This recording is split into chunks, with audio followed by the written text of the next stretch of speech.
Following program paid for by Rosenberg Financial Group.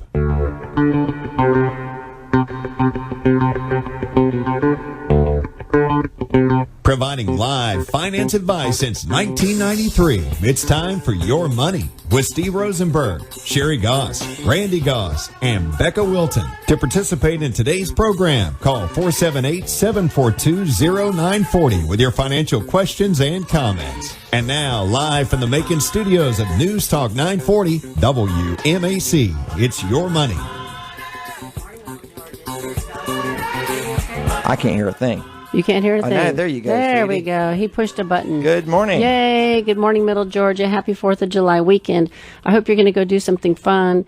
At the very least, download some 4th of July music and listen to some patriotic music this weekend. There's a Pandora I just searched channel. 4th of July music, and there's multiple channels with multiple songs. So I encourage you, as Sherri is, to hang out a flag. Turn up some patriotic music. Appreciate the great nation that we live in. Greatest country in the world. So, land of opportunity. Thank God I got born here is all I can say. Amen. So, welcome to Your Money. Randy Goss and Sherri Goss are here to take your phone call. 742-0940 is the number. If you'd like to call in and ask questions and make comments live on the show. If you don't like doing that, which a lot of people don't like doing that because they don't want to hear themselves on the radio, you can text Randy your questions, 478-954-2498. And please understand that only use that number when I'm on the radio show. If not, it won't make it on the air. Right. So text Randy. He's sitting here. He's better at looking at his phone than I am. I kind of tend to block it out while I'm here. So don't worry about the hurricane. It's not coming today. Just get out there and relax. It's going to be kind of hot. Very little chance of rain. Hopefully you're going to get together with some friends or family or get out and do something. And if you don't have anything to do, you can have your own little celebration and blow some stuff up in your backyard. Maybe at least have a bonfire. Take all of the garbage you get in the mail that has your name on it that you keep for a shredding pile and create a little bonfire in your backyard and cook a hot dog over it. That does not sound like a very, very good idea. Really? No. For print material? No, like, why don't we burn it over some creosote logs or something? There you go. Anyhow, find some way to get out and have a good time or go for a walk or do something. Enjoy yourself, your family. Take a break Take from a break. everything. Just check out. Life can be kind of rough, and the news can be really rough. Yeah, you keep telling me that, so we're going to try that on me this weekend too. Yeah. So after you get done, like 10 things you have to get done, and then you're going to finally relax. Well, it's the milling the lumber this weekend that really is the hard part. So I might wait for Monday for Daryl to come give me a hand. But you were talking about the hurricane, Elsie. What a cute name for a hurricane. I know, it sounds so harmless. Harmless. It's usually the name for a cow. I know. Elsie the cow. But so yeah, she's a big cow. But who knows how big she's going to be by the time she hits landfall. So don't freak out. Just relax and enjoy your weekend. You sound really relaxed this morning. You must have slept good. I slept like a rock. So I was so sick last weekend I couldn't talk. I had laryngitis. I had a sinus infection. I got medication. My doctor got me all squared away. I'm 100% better. I'm sleeping through the night for the first time in 2 weeks. Fantastic. Pretty amazing. Yeah. Slept like Elsie the cow. Not the hurricane. Yeah. So anyways, market update. So the S&P closed up again. Market keeps moving up, and I still have people asking me about inflation. We're going to talk about that a little bit. Crude oil is at $75 a barrel. A year ago, it was at $40. Right. I mean, that's the difference a pandemic makes. Yep. And the question is, I may be jumping ahead here, is why is oil moving upwards? I did some reading on that this morning, and the voting members of OPEC and Russia, Russia's part of that, they met, and everyone was thinking they were going to increase output by 500,000 barrels of oil per day, but they went with 400,000. That's one of the reasons. They intentionally do this to jack the prices up because they really need prices to be more like $90 a barrel, and the Russia and Saudi need $90 a barrel to be profitable. That's right. But that's the reason it's gone up a little bit. And one of the reasons is that the output was not cranked up as high as the expectations were. Yeah. So they do that intentionally. So fortunately in America, America is the number one producer of crude oil in the entire world. It's us, then Russia, then Saudi, in that order. You think we're going to stay at that since Biden has closed down the pipeline again? I meant to look into that. I don't think he really has an impact. I think what he does is for show. I don't know that what he does actually makes a difference in a lot of stuff. Well, I think it a lot of closed it. I know he closed the XL pipeline, but he didn't. He talked about shutting down fracking when he was running for president because fracking is polluting the world, and I haven't seen a peep about that. I think he's full of crap as far as I'm concerned. I just said that on the radio. Beep. Beep. Sorry. I'm just sick of him. And he talks out. He goes around saying stuff that makes people feel, oh, like you really care about me. Stop it already. Okay. Randy's waving his arms. Shut it down. Okay. So, jobless report was very interesting. The economy added a more than expected 850,000 jobs last month. And so everybody wants to worry about inflation. So if inflation fears calm and bond yields remain low longer, the market will continue to go up. Or strong growth can aggravate inflationary worries and force bond yields higher. Correction fears could increase. So everyone who's out there doing analysis is in the middle of the road on this thing because you have this opportunity for unfettered growth now with everybody going back to work and everybody earning more and everybody spending more and all of this stuff and the oil prices going up, which historically caused inflation. But that relationship has changed. And so then that's the next thing I want to talk about. Okay. So when I grew up and what I learned my whole life is when oil prices go up, the price of everything goes up. And I've not noticed that. Well, the things that I buy have not gone up in price. The only change I see is at the gas pump. Yeah. I mean, it is a big difference right now. So but then we shop at Sam's Club, and so that kind of skews my thinking because I'm paying less for stuff than I normally would. I don't know what everybody else is paying for stuff, and I know that when you and I have been in Kroger, we talk to people. Matter of fact, last weekend on the way to the lake, we were at Ingalls, and we were talking to a friend of ours we just happened to run into there, and they were complaining about how little food they got in their basket compared to what they got, say, 6 months ago or a year ago for the same dollar. I see Ingalls as being higher, period. Well, it is, but that's their point. They shop. It doesn't matter. Right. They shop there regularly, so they see a big difference. Right. So I bet people, as a whole, if they're buying for multiple kids and things like that, they'll see more than we do because we're very, I guess, Spartan in how we live anyway because we buy certain set things all the time, and we're just not seeing a lot of it from what we buy. And you're correct on that. But so the price of a number 10 can of green beans has not fluctuated in 5 years. Yes, and if you haven't tried a number 10 can of green beans with a little bit of bacon in it, you ought to try it. I mean, that's how we eat and shop, and so we buy in bulk, and we cook on the weekends, and we make big piles of food, and that's what we carry to work all week. And so I haven't seen it now. The price of meat. That's gone up. Yeah, I'm going to get to that in a second. So oil prices and levels of inflation are often seen as being connected in a cause and effect relationship. As oil prices move up, inflation, which is the measure of general price trends throughout the economy, follows in the same direction, higher. On the other hand, as price of oil falls, inflationary pressures start to ease. History shows the two are indeed correlated, but the relationship has deteriorated since the oil spike of the 70s. Oil and inflation are linked because oil is a major input in the economy. For example, the price of oil rises, then it costs more to make plastic. Plastics companies have to pass on prices to the consumer, which raise prices, blah, blah, blah. So CPI versus PPI. So consumer price index is when we go to the store and the prices that we pay are all higher for medication, for everything that we buy, food, detergent, all of that. Producer price index, which measures the price of goods at the wholesale level, is now pegged more closely to oil than the consumer price index. I found this to be really fascinating and very interesting. And so they talk about on the producer level, that's where it's being felt, is at the manufacturing level. Now, manufacturers are going to eventually have to pass the prices on to us because they can't pay more prices and not. That's right. The CPI and the PPI are looking at it from two totally different perspectives, but an increase is an increase, whether it's the producer doing it or whether in passing that cost along, or whether we're just seeing it at the retail end, it's still an increase to you, the consumer. So that's inflation. So I looked at the Bureau of Labor Statistics Producer Price Index website, which is fascinating. If you have nothing else to do today, and you could spend hours in there looking at graphs and charts. I'm going to encourage you to go get some fireworks and blow them up instead.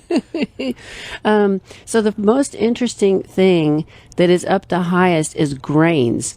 Grains in the month of May were up 26%. So this is what farmers are having to feed livestock. I mean, if you're having to pay 26% more for what you feed your livestock, the price of your livestock just went up. And so I was reading this morning that people that grow cattle are having to sell the cattle at a younger age than try to get the same price for them, even though they weigh less, because they're not going to make the money if they keep feeding them and fattening them up. They're not going to get the money out of what they put into them. So is this that's 26.4? Is that grains just for cattle, or is this grains for cereals, for grains? Period. Grains for manufacturing anything. Yeah, I found it. So I don't buy cereals. I have no idea what the price of that is, but you're getting ripped off if you're buying cereal. I mean, that's garbage food anyways. But, I mean, it could be going into chips, snack food.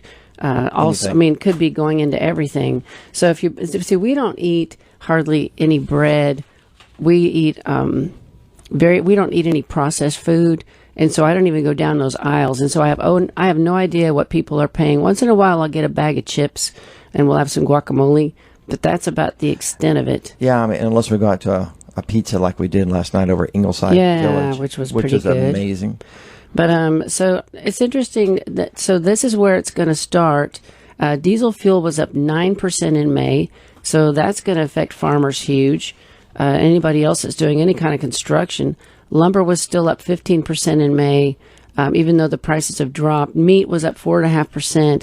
And I will tell you, the best deal that we got a year ago, before the pandemic, one of my clients is partners with a farmer, and they grow cattle, raise cattle, sorry. And we bought a cow from him, grass-fed, but finished off with grain at the end so that the meat is super tender. And so we have a freezer, at least almost a year and a half ago, 8.2 cubic feet of beef. That's right. And we did the math, and it cost $3.50 a pound. And that's processing and everything. So if you want, call me, Sherri, or email me, Sherri, Sherri, at rfmoney.com. If you're interested in something like that and locking in a good price for a cow and having the whole thing processed for you, and you pack it away in your freezer and you have enough food to last you a couple of years in a freezer, there's an option for that instead of going to the store and paying these exorbitant prices. That's right. Because I don't look at the meat price because I don't buy meat. I don't buy meat at the grocery store. We'll buy chicken, something at Sam's. If we buy any meat, we buy it at Sam's, and the prices are half the price of what you're going to pay. Sam's Club membership costs $45. You make that back in a month if you have a family. I just can't get over the deal we get there. But anyways, so eventually the prices are going to flow down through. Maybe you're already feeling it. Give us a call, 742-0940. If you have a family of 5 and you're having to feed kids and you're seeing the pain at the grocery store, I'd like to know where the pain is, because it's just I'm not experiencing it yet. And if you've got ideas on how to save money at the grocery store or feeding large quantities of children, let us know, because we like to be able to pass on that kind of information to our clients and the people who come see us, and we can post that on our social media page too. Man, when you're raising kids, food is a big thing. I mean, that's a huge expense, especially when they're teenagers. Oh my gosh. I couldn't believe it when our kids moved out, how much money we saved. And I would come home every day and all the food was still in the refrigerator, because our son was like Randy when growing up. He was skinny as a rail, but he could eat like a cow. Right. And he would come home and cook entire steaks and eat the whole. I mean, he would cook piles of food and eat it before dinner. We'd go buy a pot roast and come home and we'd find the bone in the garbage. And he'd come home and cooked it and ate it. You know, and you used to do that. I used to do. I would drink a gallon of milk a day. I would eat a pound of cheese every 2 days or something like that. My parents were going nuts. Yeah. So, okay. So labor market recovery. And so we had a record number of jobs.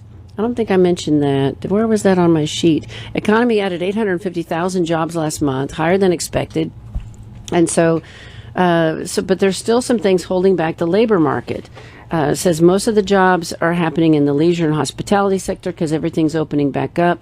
And it says economists thought that a full labor market was only a matter of time after we had the vaccines and all this stuff. But Michael Pierce over at Capital Economics published a note earlier this week that we've been thinking about for the last several days. He outlined what he sees as the biggest single factor explaining labor shortages right now. And I didn't realize this, but I should have. Retirements. The surge in retirements. Yep. People that have checked out of the job market. Close to half of the 3.5 million drop in the labor force can be attributed to retirements and likely to be reversed once the economy reopens. Retirements appear to have settled on a new, higher trend. Relative to the pre-pandemic trend, retirees account for an additional 0.6 of the population. That's equivalent of 2 million workers, which would explain more than half of the current shortfall in the labor force. Well, not quite half, because right. But you know, before the pandemic, we always ran into people, be it the people I worked with in the military. They always said, you know, when I'm done with the military, I'm just not going back in the workforce. Now, many of them stuck to that, but a lot of them, they realized they wanted to be in the workforce. But I bet the pandemic has driven a lot of them to reconsider that. To reconsider their whole life. Their whole life. Their lifestyle. That's right. Being stuck at home, working from home. Or do you even really like where you live?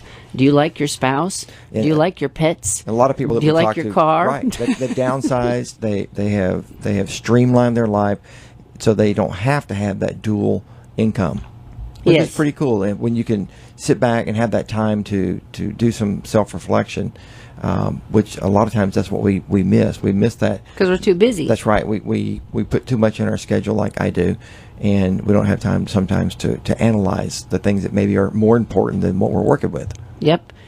So I would think if 2 million people retired, that there would be openings and job opportunities out there for people that are trying to move up the food chain. Because if people are retiring, but 2 million is a drop in the bucket compared to the entire labor market. Right.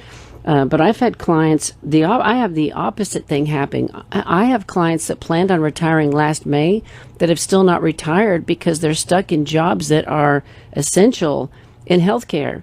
And they don't feel like they can quit because there's no one to take their spot. And so they're working 6 days a week at the hospital doing their job and exhausted out of their mind. But they're not through the, even though COVID is gone, their jobs are still intense. That's right. And everywhere I go, I hear people talk about they can't hire enough people, so everybody that's left is having to work harder. And you know, now a lot of the big companies are saying our employees will be coming back to the brick and mortar place. We're not going to allow them to be working from home anymore. And there's been a little bit of a revolt on that too. Yes. And the people are going, we're not coming back. Right. We will find another job. And so businesses, they are forcing businesses to really reevaluate their business model. Now, the big thing that these businesses are looking at is productivity, because they have to make money to stay in business. Right. So if the people working from home are not as productive as they might be inside a brick and mortar, then that's going to make a big difference in how they interact with the people who are making demands on their company. But you know, Pierce also highlighted that the reduction in the size of the labor force suggests many people aren't coming back. We've been talking about that. As of May, the total civilian labor force stood at 160 million. And in February, Which it was is just higher. half the size of this country. Right, and in February it was higher at 164 million. So we've actually lost ground from February of this year to May. So that's pretty incredible. So it's possible that with many choosing to retire, the pace of retirements will be slower than average over the coming years, contributing to faster labor force growth on average, but we don't know. Here's the one that really got me, and I just made a note. I didn't bring. Oh yeah, I did bring the article. Let me throw a little something in there too. You know, with the the reduction in the labor right now, the labor force, this really does provide some grand opportunities for people. You know, if people aren't coming back or they're retiring early, then there is opportunity for those who are looking for upward mobility. So the next, gosh. You okay over there? Yeah, I just put in a cough drop. This happens all day long. 4 times a day, I get hoarse. It's still the residuals of the junk I had. So nearly 1 in 4 teachers say they may quit by the end of the school year.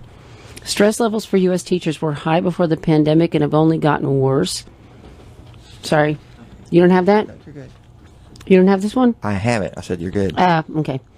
So public school teachers in the U.S. who took the survey in January and February of 2021 say job-related stress and the general they are more stressed out than the general employed adult population, 3 times as likely to experience symptoms of depression. So I have a client. This is so interesting because I have clients that are teachers. Some of them have been incredibly stressed out because they're working huge hours, way more than normal, and they don't get overtime pay because they're having to do Zoom and in person. This last year has been really, really rough on teachers. And then one of the teachers that I saw this week, she said the parents are blaming her for the fact that the children are not engaged on Zoom and that the children aren't doing their homework. And where is the parent in this whole thing? That's At what home. was always irritated me, blaming the teachers, and the parents have checked out. So what she has started doing is she video conferences, videotapes every Zoom meeting that she has with the students. And she started doing it earlier this year. So when a parent complains, she can email them a recording of the Zoom call and say, where did your child participate? Were they even online? Were they even on the call? Mm-hmm. Because this school district, you don't have your face on the screen. I've never heard of this. You log in and your name shows up, but she can't see them. That's right. You could mute your audio and you can mute your voice. But there's a reason they're having to do it. It's bandwidth or something. There's something going on because, she's having to present, and while she's presenting and she's being recorded, they can't also be online at the same time for some reason with the system they're using. Well, I don't know. I know it just shows their name if they mute their audio or their video. And every one of the Zoom calls that I have, I'm able to do that. She said it's mandatory. In their system, the kids cannot show themselves on video. She cannot see them. Okay. She can just see their name and that they're on the call, and they're listening to her, and she's having to be all this engaging, amazing instructor, and hopefully they ask a question or something. But it's like being in a desert.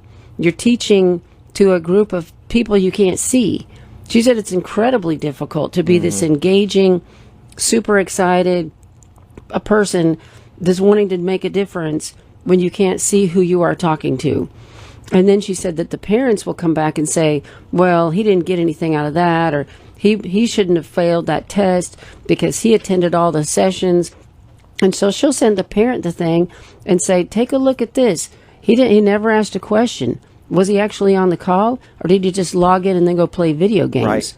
So don't blame me. I mean, these teachers are in a crack. I feel bad for them. So I can understand why they experience a lot of depression, at a higher rate than the general public. I can get that. Mm-hmm. So, anyways, give your teacher a break. Well, I would too tell you that, if the teachers are this stressed, and if you see someone with a bumper sticker on their back of the car that says, I'm a teacher, give them a little room on the interstate. Yeah. So 1 in 4 teachers, U.S. teachers who now say they may leave by the end of the school year, is much higher than prior to the pandemic, when 1 in 6 were saying that already it was that bad. Before the pandemic, 1 in 6 talked about leaving. And, I think it's sad because, if parents, the trend shows that the parents are not as engaged with their kids in their education. And, that's not true for everybody. But in general, it does appear to be that, I hear it more and more and more. Right. And so teachers are having to pick up all the weight of this, and they're being blamed for everything. I understand their frustration. Yeah, I do too. So Michigan Tough spot. teachers are retirements are up 44% in Michigan. What are they going to do? Who are they going to hire? Well, they're going to have to figure out a way to get people to be teachers that don't have teaching certificates or something. It is a shame because we're going to lose a ton of very talented people who are already, gifted in the education arena. So on with let's talk about some older millennials and what they're doing with their career paths, Sherri. So almost half of older millennials wish they'd chosen a different career path. And I don't know that this is news.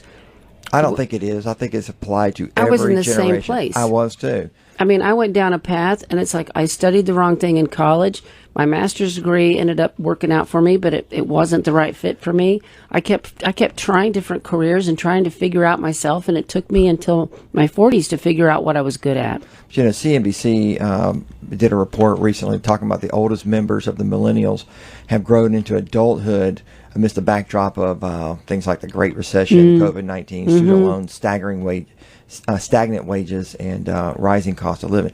I get that. I also know that people, they get into a career field and they get frustrated in it, and they've got to get past the point of frustration in their career field or move on. They've got to understand, this is where I wanted to be. This is the career I chose. I'm invested heavily into it. I need to figure out how to make my job more meaningful to me. And I experienced that in the military even. Yes. People would take a career, and it's whatever the recruiter slid in front of them, and they picked the least of sounded good. They picked the best of the choices they had. It sounded good. The glossy Until brochure that there. slid across. They talk about you're going to be dealing in the nuclear career field. There's tons of jobs, on the outside. Well, you get in there and you're like I was. You're a bomb loader for nuclear and conventional weapons, and you have choices still. Even in the military, you can cross train. You can get an education. You can change your status. It doesn't happen easily, though. It's hard work. It doesn't happen quickly. Last night or 2 nights ago, we went out to River Crossing and we took an Uber, and our driver, a young man, he couldn't have been more than about 28 years old. And we get in the car. We said, "Hey, how's your day going?" And he goes, "Man, I got the best news I've had in years." And he's been working down at Central Georgia College, Going to school on aircraft maintenance. And I'm being very generic there because I don't know exactly what kind of aircraft maintenance, but he just got picked up with Delta. Yep. And he was so excited. And he says, I literally took 2 steps backwards so I can go forwards. And, he was a single parent, and, he was driving Uber on the side. That's right. He said, I'm doing anything and everything I can do to survive until I can get to the point where I don't have to do everything again. And it's for the betterment of not just me, but for my kid. Yep. And I mean, what a great attitude. God, it was so motivating. It was so inspirational. So positive. Yeah, it was great. So there are people out there doing it. And so encourage your kids, if they're disgusted and frustrated with their career, sit down and brainstorm with them. How can you utilize what you already know and your past education? How can you utilize that going forward? And there's a good article about the jobs that are booming right now, which I find interesting. Somehow we have a shortage of registered nurses. Registered nurses make an average of $73,000 a year.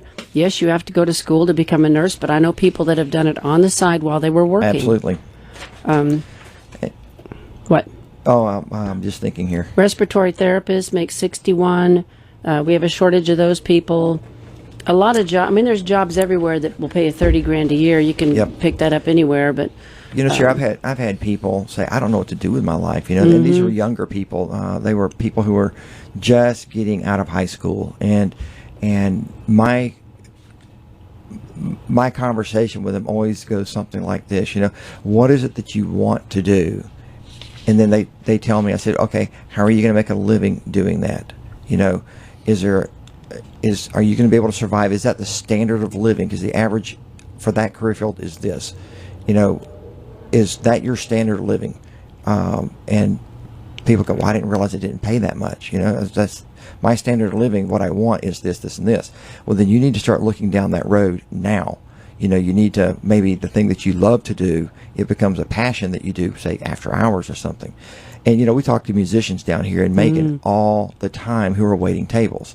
We've got this lovely girl over at Oliver's that she's talented, and she's got her own band and the whole 9 yards, and they love going out and playing gigs. Now, I'm sure they would love to be on the billboards, top 100s or whatever, but they're completely satisfied with where they're at right now, even if it means waiting tables, because on the weekends or whatever, they get out and go play gigs, and they have the best time. They say it's just a riot for them.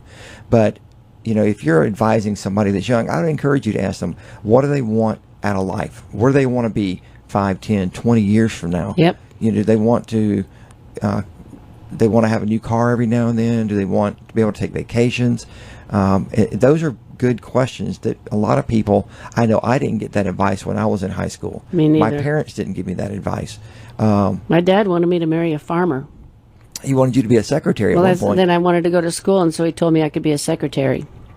And there's nothing wrong with being a secretary. It's just not what you really want. I would have lost my mind. Yeah. But anyway, we have a relative that the parents, he's a doctor, and she is a volunteer around town doing different things, and way up in Vermont, Bernie Sanders town, as a matter of fact. Yeah. And they let him get a PhD in poetry and then float around the country. And I think he's still probably wearing, he looks like, I'm not trying to be derogatory, but he dresses like Peter Pan. How is he? He's never had a job. Never had a job. And how is he going to transition now that he's moving into mid-30s? When is that transition going to happen where he's not having to be when his supported? Parents cut him off? That's right. And that's when it's going to happen. So anyway, just a little therapy session with Randy. Yes. Okay, so a couple of tips, and then we need to tell you who we are. That's right. So if you're a teacher and you're retiring because you can't take it anymore, you need to check out the website Wyzant, WYZANT, because I have clients who have gone there and they are teaching online and they love it, and they're getting paid well, and they can choose when they want to work. And you have an issue now where some kids are talking about never going back to school.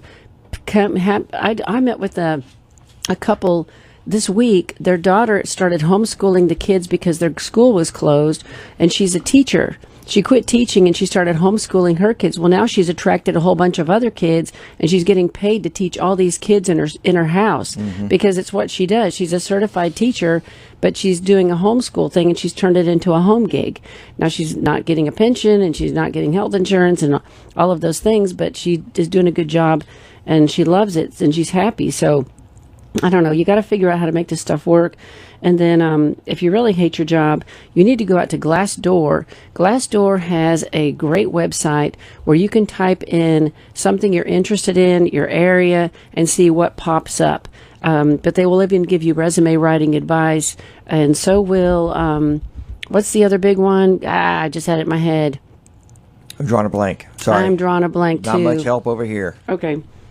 Anyways, but just realize there's a ton of resources. Just Google it, resume writing help. You'll find something out there, and there are a great number of people out there that will online take your resume. Indeed is the other one that's really good. They'll proof your resume, give you ways to make it look better, sound better. And you need keywords. That's right. You need keywords because that's how people search for people now, is keywords in your resume, and so they will give you advice and help on that to make sure that you'll even get picked up. Also, when you look at a job posting, look at the keywords that they're giving you. This is like getting the cheat sheet for the test. Okay, so look at the words that they're giving you.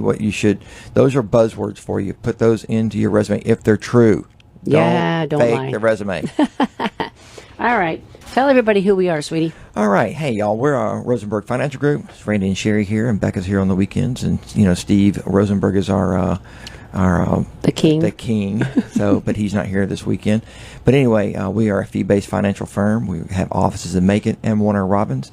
Our phone number is 478-922-8100. We do offer complimentary consultations. So if you want to just come in and find out, say how your current portfolio is doing, I don't care if it's ours or not, just a sanity check.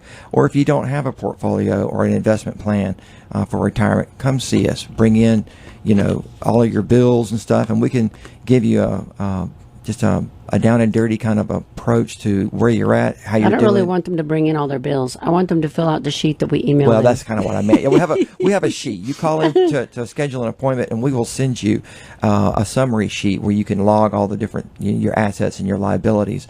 And when you bring that in, then we can sit down and do a real quick financial plan basically for you. It's amazing what I can crank out in an hour. That's right. I can look at your income, assets, That's liabilities, retirement, savings. I can figure out what can you afford to take out of your That's retirement. right. Can you afford to retire? What do you need to pay off? The whole nine. We can do that in an hour. And if you want a deeper financial plan, we do offer that. And Becca is really good at Yes. generating the financial plans, and those are very comprehensive. And she does charge for those though. But on our website, retirerelax.com, we have tons of free reports. And when I mean free, they are free.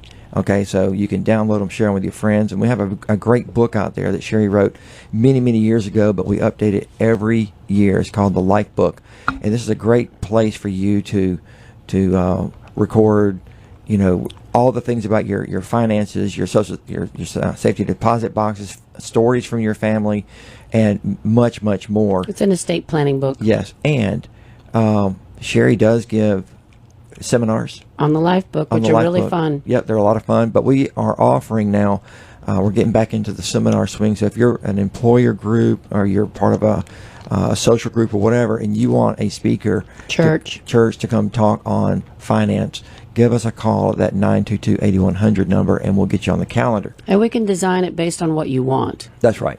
So I did a couple last week that were really fun for an employer. Anywho, so I want to talk about this book. It's called The Psychology of Money by Morgan Housel. It is one of the best personal It's a great finance book. books I've ever read in my life. I literally used up a highlighter and a bunch of sticky notes, marking all over it because it was just so good. And I will tell you, this book, I enjoyed I'm still reading, but I'm enjoying it immensely. The nice thing about this book is it's not full of financial jargon. It is a straightforward, common sense, easy to read book. Yes. It makes so much sense. And it's entertaining. That's right. He tells stories. And the chapters are no longer than about 15 pages, Mm-hmm. each chapter. I mean, I literally couldn't believe how interested it was, like reading a novel. It was just so fun. So it's called The Psychology of Money by Morgan Housel. Didn't cost that much. I found it at Barnes & Noble. Sometimes I go to Barnes & Noble and I just wander around and look at the racks, and this one just screamed out at me, and I'm so glad I found it. So I'm on page 62 of the book, and he's talking about applying a survival mindset when it comes to your money. Mm-hmm. And he uses the example of Charlie Munger and Warren Buffett and how they got rich, and he leads into the story with that. But I want to talk about these three things that are critical to your future retirement goals. Number one, more than I want big returns, I want to be financially unbreakable. And if I'm unbreakable, I actually think I'll get the biggest returns because I'll be able to stick around long enough for compounding to work wonders. That's a great thing. No one wants to hold cash during a bull market. They want to own assets that go up a lot. They look and feel conservative holding cash during a bull market because they become acutely aware of how much return they're giving up by not owning the good stuff. Say cash earns 1% and stocks earn 10%. That 9% gap will gnaw at you every day. But if that cash prevents you from having to sell your stocks during a bear market, the actual return you earned on that cash is not 1% a year. It could be multiples of that, because preventing one desperate, ill-timed stock sale can do more for your lifetime returns than picking dozens of big-time winners. Compounding doesn't rely on earning big returns. Merely good returns, sustained, uninterrupted, for the longest period of time, especially in times of chaos and havoc, will always win. And this is what we do. We have portfolios that are designed, and they're not going to shoot the lights out, but you're not going to get burned in a downturn. And that's what we explain to our clients as we stopped out of the market in 2008, and we stopped out during the pandemic. That's right. And so we avoid the large losses because when you're retired, you can't take it. And we're very careful once we pull the money out of the market on getting back in, because we don't want to jump back in and the market's not done falling, because we see if the market's down 20%, people are the news media saying, well, we must be at the bottom now, and if you bought back in then and the market fell another 20% before you hit the bottom, that's where we're very cautious in what we do. very judicious in the approach that we take to managing your money.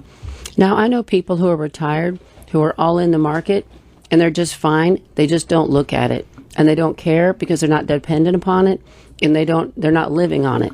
And so that's a whole different story. It is. So there are people out there in that boat that can just park it and set it and forget it and just not even stress about it. But our clients tend to look at it and they get stressed when they see things going on in the market that are uncomfortable. They're stressed. And the closer you get to retirement, or if you're in retirement, that really makes a big weighs heavy on you, because just look back in 2007 and 8 when the market took, a 60% dump.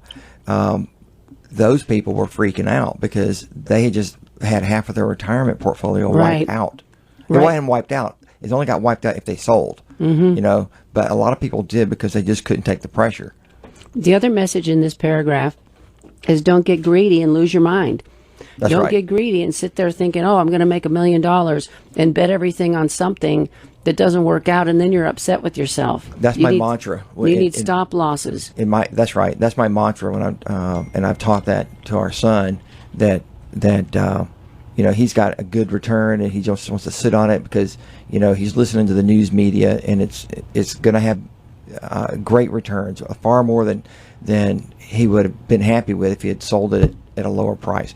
And so I'd say, don't get greedy. Take your profits, know what your limits are and what your profit margin you're happy with, and get out of it if you want to. Yep. Number 2, and I just got a tip from a friend that I'm going to share under this one. Planning is important, but the most important part of every plan is to plan on the plan not going according to plan. That's a good battlefield logic. I love this. That's good battlefield logic. What's the saying? You plan, God laughs. Financial and investment planning are critical because they let you know whether your current actions are within the realm of reasonable, but few plans of any kind survive their first encounter with the real world. That's right. If you're projecting your income, savings rate, and market returns over the next 20 years, think about all the big stuff that's happened in the last 20 years that no one could have foreseen. September 11th, a housing boom and bust that caused nearly 10 million Americans to lose their homes, a financial crisis that caused almost 9 million to lose their jobs, a record-breaking stock market rally that ensued, and a coronavirus that shakes the world as I write this. Yep. A plan is only useful if it can survive reality, and a future filled with unknowns is everyone's reality. A good plan doesn't pretend this weren't true. It embraces it and emphasizes room for error. The more you need specific elements of a plan to be true, the more fragile your financial life becomes. This is huge. If there's enough room for error in your savings rate that you can say, it'd be great if the markets return 8% a year over the next 30, but if it only does 4, I'll be okay. Those are our clients. That's right. And you have to be careful when somebody writes you a financial plan. You got to make sure that they're not It's not a guarantee. That's right. You got to make sure that they're not putting in unrealistic return projections. Expectations. That's right. So if they put in 8% and like right now, the going rate, 3-4%, maybe depends on what you're in. What you're in, and you're banking on 8 for the next 20 years, it may not work out well for you. Many bets fail not because they were wrong, but because they were mostly right in a situation that required things to be exactly right. Room for error, often called margin of safety, is one of the most underappreciated forces in finance. It comes in many forms: a frugal budget, flexible thinking, and a loose timeline. Anything that lets you live happily with the range of outcomes. It's different from being conservative. Conservative is avoiding a certain level of risk. Margin of safety is raising the odds of success at a given level of risk by increasing your chances of survival. Its magic is that the higher your margin of safety, the smaller your edge needs to be to have a favorable outcome. This is so huge. So, what could go wrong is what you need to think about. What could possibly go wrong? So I'll give you a case I saw this week. Husband and wife, married, retired. Everything is great, debt-free, life is good. He drops dead of some unknown something, whatever, it doesn't matter what it is. All of a sudden, he's out of the picture. He was retired from the base and took a pension with no survivor option. He had a disability income, VA, which stops upon his death because it wasn't 100%, and he had Social Security, VA disability, a pension. Those 3 streams of income are now eliminated completely. The spouse retired from the base civil service CSRS, which means she has a pension offset, which means she cannot receive his Social Security because of the offset. So now she has one stream of income to cover all of the expenses in the entire household just on her. And so her head is spinning because she's got to now figure out this should have been a conversation 10 years ago. And I'll tell you about our personal situation. So Randy was in the Air National Guard. He was going to retire in 6 years. We had 2 children heading toward college. I was just getting started with Steve. We had moved down here, and I wasn't making much money. I mean, I had commissions from an insurance business that I used to have that I still get, but it wasn't enough to support a household and 2 kids in college. And I can't remember if the trigger was you getting on the list to go to Afghanistan or what. There was a trigger that freaked me out. And I said, you came home one day and I had a life insurance policy application laying on the table. And I said, I need you to sign this paperwork. And you said, what's this for? And I said, it's $1 million of life insurance that I will get if you die. And you're like, why do I need that? I said, because if you die, I don't get your pension. I don't have health insurance. I have nothing. Until you retire, I'm locked into those benefits, I have nothing. And it was a with good 2 decision. kids headed toward college and a mortgage and is self-employed. I mean, it was like it just hit me like a rock in the head because of what I do all day long. And so we signed up for it. The policy was a 10-year policy. You can go to selectquote.com and do the same thing. I encouraged a couple this week. I saw a couple this week that is in the same exact boat that we were in, except they have 3 kids and one's a baby. And so they have 18 years of expenses. He will not retire for 9 years from the base. When he retires, his pension will be great. And I said, come back and see me before you retire because we need to talk about how you lay this out because he needs to do survivor option. Right. On his pension. But right now they've got great health insurance. They've got his pension coming in. They have side gigs they do. She works part-time. If he's gone and she has 3 kids on her own, her ability to work part-time is going to be stretched with an infant. I mean, they're just in this tipping point that everything looks great and they're in super good health and everything is wonderful, and that could flip on a dime. Life changes real quick. It could flip in an intersection. You could be hit by some idiot running a red light and your life could be changed. You've got to look at worst case scenarios and prepare for them in every direction and have a plan. If in the military, I saw people who were retiring and the member would say, I'd ask them, are you getting survivor benefits? And they're like, no, I'm not going to do that. I want more. I think they're going to live forever. They do, and 10 foot tall and bulletproof still, and they're very short-sighted in that respect, and they want more money in their retirement check right now. Right. Because they only say their response, and I hear it more and more, and we're going to write an article on this, you only live once, right? Well, only one of you is going to make it through unless you both get T-boned in an intersection to the next level in life. If this person dies, that spouse has no pension Zero. coming in. Now she'll still have retirement or whatever, but I mean, they're her own, her medical and stuff. But if she has her own income coming in, that may not be a bad decision. Every decision is personalized, so you really need to take a look at it. So if that spouse has been a stay-at-home for all those years, you really need to consider getting the life insurance. Not the life insurance. If I die, I lost the term. Pension. You get the percentage of the pension that you would have. Survivor benefit. Survivor benefits. Thank you. I had a total blackout there.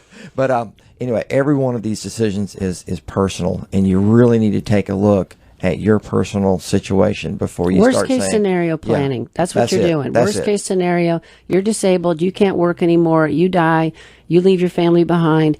All of that needs to be part of the plan. That's right. So this couple that I saw, I said, you need to go home tonight. You need to go on selectquote.com. You need at least $1 million in life insurance. And he said, well, I've got the SGLI and that's $400,000. I said, it's not enough. 3 kids and a wife and a house for the rest of her life. You're not here with no pension, no Social Security. She can't get that till she's 60. She can get survivor benefits, but I mean, she's got a gap of 15 years of surviving on her own, raising these children. You need to sit down and figure out what that's going to cost, and you need to go online and get the life insurance. You're healthy, you'll qualify. get it done. And she was like, we're doing it tonight. I mean, it was good. They were good listeners. Let me see. Yeah, if you could see what I see, you'd be where I am talking right now. I just had a friend text me, and she said, a real gift to do for your family is go ahead and prepay for your funeral. Go ahead and just go and get it done and have it all done as part of the life book conversation, because she just got hers done, so the family doesn't even have to think about it. They just follow the instructions and it's taken care of. Now, are there better organizations than the other to go through for funeral planning, or does every reputable funeral home have a program?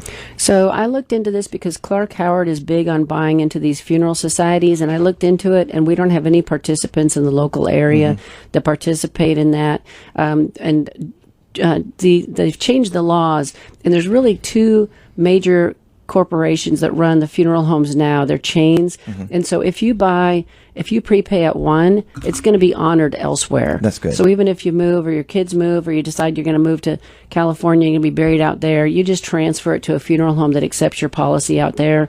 And basically, you set up your plan based on what you want your funeral to be like. Okay. So my dad did his. He wrote his own obituary. He picked out his casket. He said what suit he wanted to wear. He had the whole thing laid out in writing, and he prepaid for it at the funeral home. So we all showed up, and I flew out to Idaho to see my family, and we got to just spend the weekend together as a family. We didn't have to go pick out anything, or he even had the flowers. He had the whole thing. He had the little program.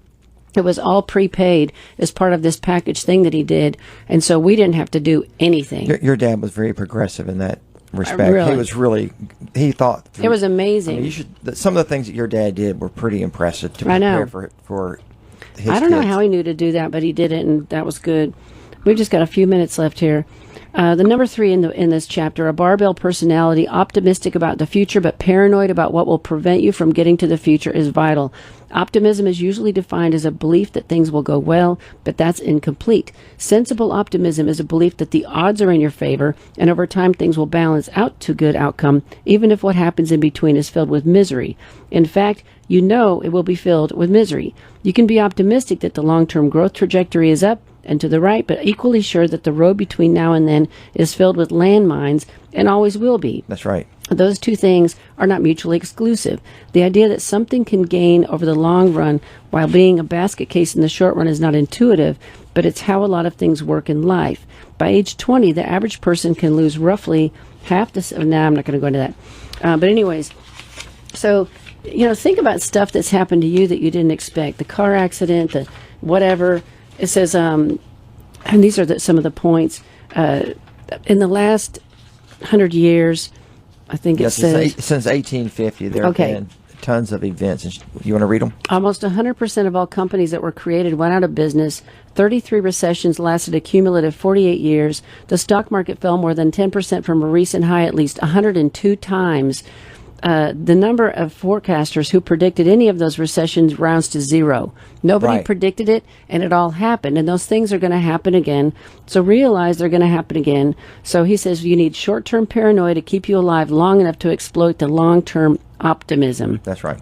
So a reality check. But anyways, the book again is The Psychology of Money by Morgan Housel. Phenomenal read. Might be a nice gift to give people... It's too late for graduation gifts, I guess, and the graduates, I don't even know if they're mature enough to want to read something like this, but maybe your kids that are millennials or they're getting married, it might be a nice wedding gift to challenge them to read, as it was that good and that entertaining, and it just really makes you think about how you think. Yes. Yes, I really like it. It's a great book. I do encourage you to get it. Yay. So how much time we got, CT? 2 minutes. So you've been listening to Your Money. We are Randy and Sherri Goss with Rosenberg Financial Group. Website is retirerelax.com. If you have any questions or you want copies of these articles or anything that I've mentioned, like the book and the author and that kind of stuff because you're driving in your car, you can always email me, Sherri, Sherri, at rfmoney.com, and I can forward any of these articles to you or books or anything that we've suggested. Didn't get through all the material this weekend, but that's okay. And like we've said before, and every weekend we say it, it doesn't matter if you bring your money to us to manage it. We don't care, okay? We care about helping people be smarter with their money and have nice retirement. Yes. Okay, so don't be scared to come and see us. That's We're right. not going to, we don't even follow up with you. I might send you a card and say, nice to meet you. I will tell you, we have a young listener who called in a couple of weeks ago and he had his first appointment with us, and he went through some bad times and he got off track on all his finances and went into debt. But he called up and says, I don't want to be one of those broke people. And so he came in, was completely honest with where he was, and Becca had a great appointment with him. Nice. And they have a path set out for him now to pay off his debt and then to start making investments for himself. I mean, it's great to see the young people starting to realize that they need, maybe they can't A do it all. restart. They're A reboot. but they can't do it all by themselves. They need an Well, they don't know expert. how to prioritize it. That's They're right. so overwhelmed, they can't prioritize it. And so we can help you with that. So, yeah, give us a call at the office, 922-8100. Felicia answers the phone all day long, and she'll set you up an appointment with Becca, myself, or Steve. And we can sit down and go over your plans and your goals and the numbers. And we send you a sheet to fill out ahead of time so that we can see your income, your assets, your liabilities, your projected retirement income, and the things you're really concerned about. And that gives us a chance to really get right into the meat of getting with you and getting on the same page and figuring out what the next step should be. So with that, Happy 4th of July, everybody. yay, have a great weekend.